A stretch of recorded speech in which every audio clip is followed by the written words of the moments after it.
guys, today we're doing our first summative blog post. So check out the assignment in Unit 5.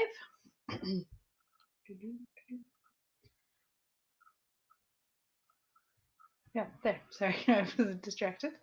So you're going to go to activities 1 and 2. You're going to click on content. Just refresh your memory about what we've done so far. So in the blog post, it says, you have already investigated the audience, purpose, and features of a blog post in Unit 1, Activity 1. So you already did this. So now you know kind of what I'm looking for in the formatting of a blog post. You know that you need to include images. They have to be referenced properly. You can include multimedia. You can include links to other sources. You can do all kinds of fun things. And you're also going to be making sure that you comment on other people's blogs. And if you don't know how to do that, there's a post in the discussion board because I didn't know how to do that either. So read and comment on your classmates' blogs, which will also help you deepen your analysis of your own text, right? Because some of your classmates are doing a similar text to you. All right. So there's some instructions about the blog. They're very similar to the first one.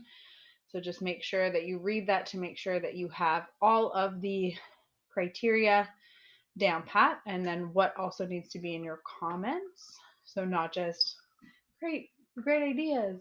You're going to be more specific. What did you agree, disagree with? What insights did you learn? Did you have any further questions, etc.?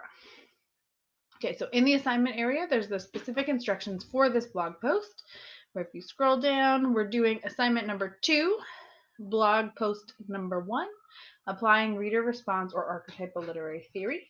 So you're going to analyze the first half of your book using either, not both, just either, reader response theory or archetypal literary theory. And so you're going to be in your blog post. There's a section of questions that you can help you to do your analysis. There is a whole bunch of suggestions. Some things about archetypal theory you might want to consider.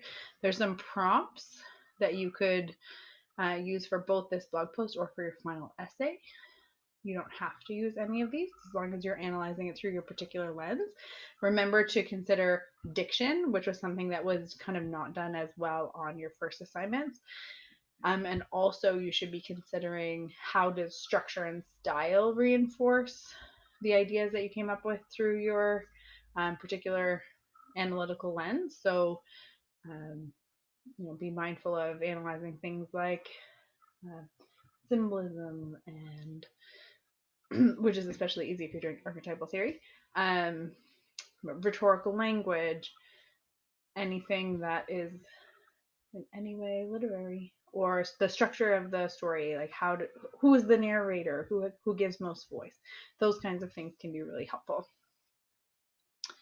And then the other thing I want to show you was the rubric here at the bottom. So you are given a mark for this one, where you're going to be developing and organizing content. So for a level 4, level 5 doesn't exist, ignore that. It says blog follows the criteria, including the appropriate amount of information, and is highly organized. So are you organizing your ideas effectively? Are you including all the ideas you need to include? And is your level of analysis insightful? Okay, so that's what we're looking for on your blog post number 1. Remember that you're going to get feedback on your blog post, and I'll be mostly focusing my feedback on your critical lens because that is going to be what you develop into your final essay. So I'm not going to give you as much feedback on the format of a blog, but if you're not doing things that you need to do, you will lose marks on the developing or organizing content section. All right, so that is all I have to tell you about that, I think. If you have any questions, please post them in the discussion board.